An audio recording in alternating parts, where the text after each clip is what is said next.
Muito bem, então estamos de volta com o nosso terceiro áudio sobre direito internacional. Hoje nós vamos falar sobre o dualismo e o monismo. Nós vamos introduzir o assunto com relação às fontes do direito internacional. Nos últimos áudios nós falamos sobre os conceitos de direito internacional público, das relações internacionais, da sociedade internacional, de globalização. Nós falamos do conceito de direito internacional público, do objeto, do fundamento. Falamos do voluntarismo e do objetivismo nas suas vertentes. A vertente do voluntarismo, autolimitação da vontade coletiva, do consentimento das nações e delegação do direito interno. As vertentes do objetivismo, nós falamos do justnaturalismo, as teorias sociológicas do direito, a teoria da norma base de Kelsen e a teoria dos direitos fundamentais dos Estados. Depois nós falamos do ordenamento jurídico internacional, suas características, da dicotomia entre relativização e soberania, relativização e manutenção da soberania, né? Falamos da existência de coordenação entre os Estados, em oposição ao direito interno, que é de subordinação. Falamos da ordem normativa, um conjunto de normas obrigatórias, apesar da teoria negacionista, né?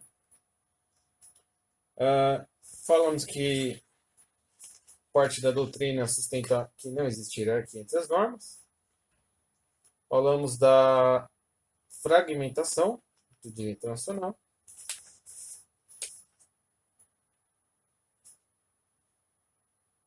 E, por fim, falamos da diferença entre o direito internacional público e direito internacional privado. Agora nós vamos começar o dualismo e o monismo. Ou seja, as relações entre o direito interno e o direito internacional. Para o dualismo, o direito internacional e o direito interno são dois ordenamentos jurídicos distintos, totalmente independentes. As normas não entram em conflito. A eficácia das normas internacionais não depende da compatibilidade com as normas internas. Então, não tem problema se tiver uma incompatibilidade, se o tratado diz uma coisa e uma lei interna diz outra, porque, para o dualismo, são duas ordens jurídicas distintas. E para a teoria da incorporação, ou transformação da mediatização, o tratado pode regular as relações internas, sim, mas ele precisa antes ser incorporado ao ordenamento jurídico interno. Isso deu origem a uma subteoria do dualismo, o dualismo moderado, que é a posição de Ascioli, de Nascimento Silva e Bruno Yepes Pereira, que diz o seguinte: não é necessária que a incorporação seja por lei, basta que seja um procedimento distinto como um decreto. Para esses autores, esse é o modelo de celebração de tratados adotado pelo Brasil. O Brasil, para eles, tem características de dualismo moderado. Você tem alguns tratados que são recepcionados por lei, e a própria Constituição diz que aqueles tratados que não geram gravame podem ser recepcionados por mero decreto, né? por uma mera decisão do Executivo. Não precisam ser recepcionados por lei. Né?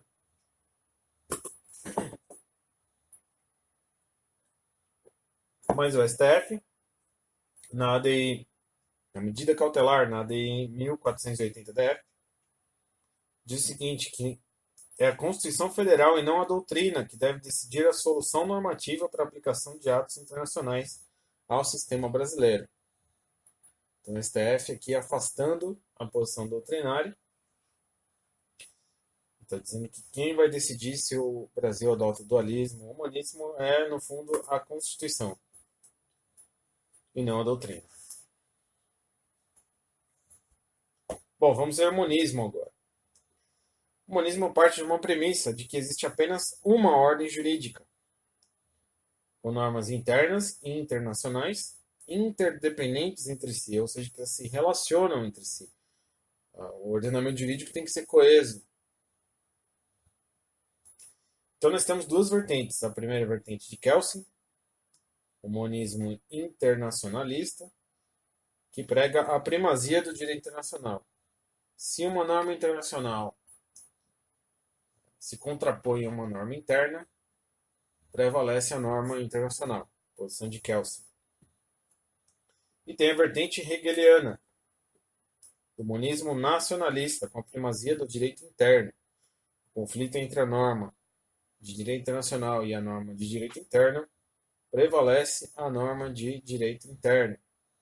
Justificativa aqui é por conta do consentimento, da soberania do Estado. Né? O Estado não pode consentir com aquilo que seria diferente do seu ordenamento interno.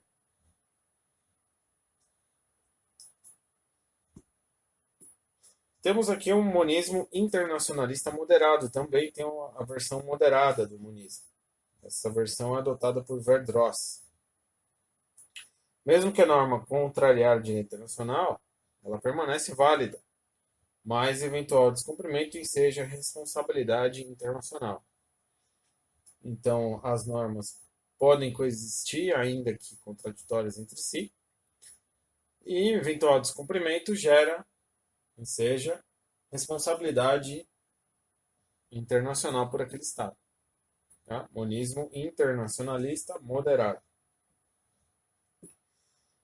A Convenção de Viena sobre Tratados de 1969 adota o monismo internacionalista. Abre aspas. Uma parte não pode invocar as disposições de seu direito interno para justificar o inadimplemento de um tratado. Então, quando o Estado aderir a um tratado, aderir a um organismo, aderir a algum ato internacional, ele não pode simplesmente, para a Convenção de Viena sobre Tratados, né? Lembrando que isso é uma questão um tanto polêmica por conta da anarquia no direito internacional. O Estado pode simplesmente se retirar da Convenção sobre Tratados, né? Mas para o artigo 27, o Estado não pode invocar seu direito interno. Olha, não cumpri aquela cláusula porque o meu direito interno não permite. Então, para a Convenção de Viena, isso não pode ser alegado. Com relação aos direitos humanos, aqui não existe nem monismo nem dualismo. Existe o princípio da primazia da norma mais favorável. No conflito entre direito interno e direito internacional, deve prevalecer o que melhor promova a dignidade humana.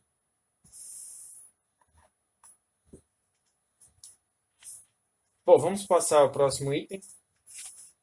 Vamos introduzir as fontes do direito internacional.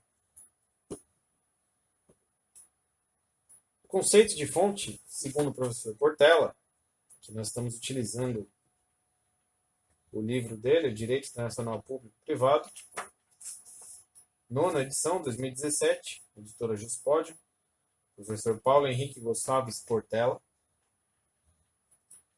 Ele diz o seguinte: fontes são os motivos que levam ao aparecimento da norma jurídica. E as fontes classificam em materiais e informais. Os materiais são os fatos que demonstram a necessidade da norma. Por exemplo, um fato, uma guerra. São os fundamentos sociológicos da norma. As fontes formais, por sua vez, são um modo de revelação e exteriorização da norma jurídica. Por exemplo, o tratado. Vamos celebrar um tratado. Por conta da existência de uma guerra, fonte material, vamos celebrar um tratado para evitar que novas guerras surjam. Então, fonte formal aí é o tratado. O artigo 38 do Estatuto da Corte Internacional de Justiça estabelece um rol de fontes, mas esse rol é exemplificativo. São as chamadas fontes estatutárias. Quais são essas fontes? Segundo o artigo 38. São as convenções internacionais, costume internacional, princípios gerais de direito, decisões judiciárias e doutrina como meio auxiliar. São somente obrigatórias para os estados litigantes. E aqui uma questão polêmica, uma certa controvérsia, se a equidade seria uma fonte estatutária ou não. A cláusula ex equo et bono. Há uma certa controvérsia, né? A equidade, alguns autores jogam ela na fonte extra-estatutária. Segundo o Estatuto da Corte Internacional de Justiça, não há primazia entre as fontes. A doutrina majoritária também adota esse entendimento. Mas uma pequena parte da doutrina, uma parcela, dá preferência aos tratados por ser uma norma escrita, por ser uma fonte escrita. Tá? Fontes extra-estatutárias. Quais são? São aquelas que não estão no estatuto. Né? Extra-estatutárias. São os atos unilaterais, as decisões das organizações internacionais, a matéria veiculada em soft law, quase direito, são aquelas que não têm a força cogente, analogia, equidade, para aqueles autores que jogam a equidade aqui, né? E os jus cogens, que são as normas peremptórias, inderrogáveis, né? São aquelas que não dependem, são aquelas que devem ser observadas por todos os estados. E aqui o professor Portela faz uma ressalva importante que diz o seguinte, que os contratos internacionais não são fontes do direito internacional, né? São fontes do direito privado. Por exemplo, um contrato entre duas empresas situadas em países diferentes, né? Que não é uma fonte do direito internacional, é só uma fonte do direito privado. Classificação das fontes. Temos as fontes principais e acessórias. As principais revelam direito aplicável, por exemplo, o tratado. E as acessórias apenas contribuem para elucidar o conteúdo de uma norma, por exemplo, a jurisprudência e doutrina. Outra classificação que nós já falamos, as convencionais e não convencionais. Lembrando que também há um dissenso com relação à classificação do costume, se o costume seria um consentimento tácito ou uma evolução unilateral de uma sociedade, né? Ou seja, com o passar do tempo eu vou consentindo com aquela postura, ou seja, o Estado consente com a postura de outro Estado, ou se unilateralmente o Estado vai criando seu costume. Né?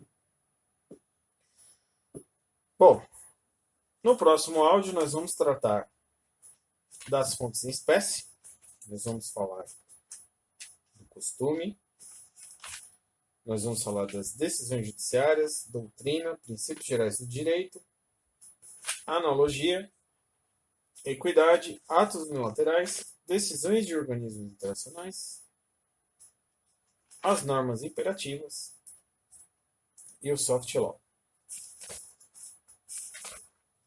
Espero vocês lá. Um bom estudo. Até mais.